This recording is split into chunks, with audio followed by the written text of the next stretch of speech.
wasaaradda waxbarashada iyo sayniska ee Somaliland ayaa magaalada Togwajala ka bilowday qaybinta buugaagta manhajka cusub ee dugsiyada hoose dhexe ee dawliga waxaana ardayda buugaagtaasi u qaybiyay gudoomiyaha waxbarashada iyo sayniska ee degmada Togwajale Aadan Sheekh Abubakar iyo maamulaha dugsiga hoose dhexe ee Xasan Cawke Marwaduux Cali Aqli iyagoo ardayda kula dardaarmay inay ka faa'iideystaan buugaagta manhajka cusub ee maanta loo qaybiyay mas'uuliyiinta halkaasi ka hadlayna waxa kamid ah wasaaradda waxbarashada dhamaanteed wasiirku kow ka yahay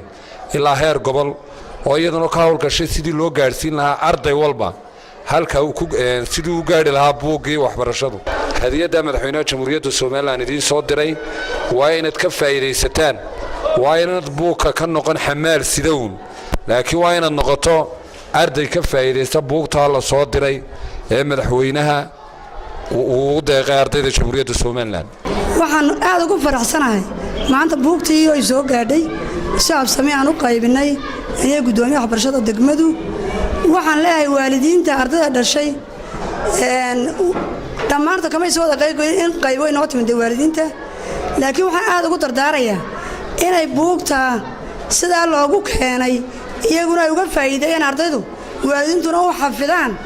oo galaasku markuu imika teeramka kale uu dhow yahay sida dugsiyeedku dhamaanaya 2 bilood baa ka hadhay ardaygu wuxuu gudbi karaa galaaska uu gudbay hadii la yiraahdo marka ay buugtaasi si ay ugu soo qoriyaan dugsiga oo ay gariirka kale iyaguna u qaataan marka dambe buugtaas oo nadiif oo xafidan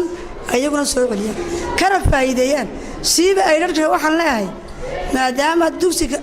dambe u gudbi doontaan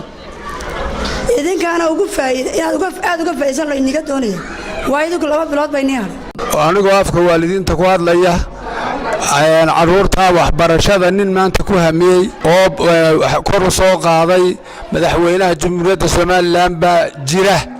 waana ugu mahadnaqaynaa hadaan nahay gudidii waaliyaanta iyo waxbarashada caruurtii waxbarashadaba ardayda waxa jecelahay markasta in laga faa'iideysto maadaama ay buugtii si fiican oo soo gaadhay maxayday barit holana insha Allah hadii la yiraahdo kulay galaaska waa laga gudbi doonaa horaana loo socdaa marka inaad soo celisin gariir eerkii niga dambeeyay insha Allah Khadar Cabdi telefishinka caalamiga ee Somali News TV magaala ganacsiyeedka degmada Togwajale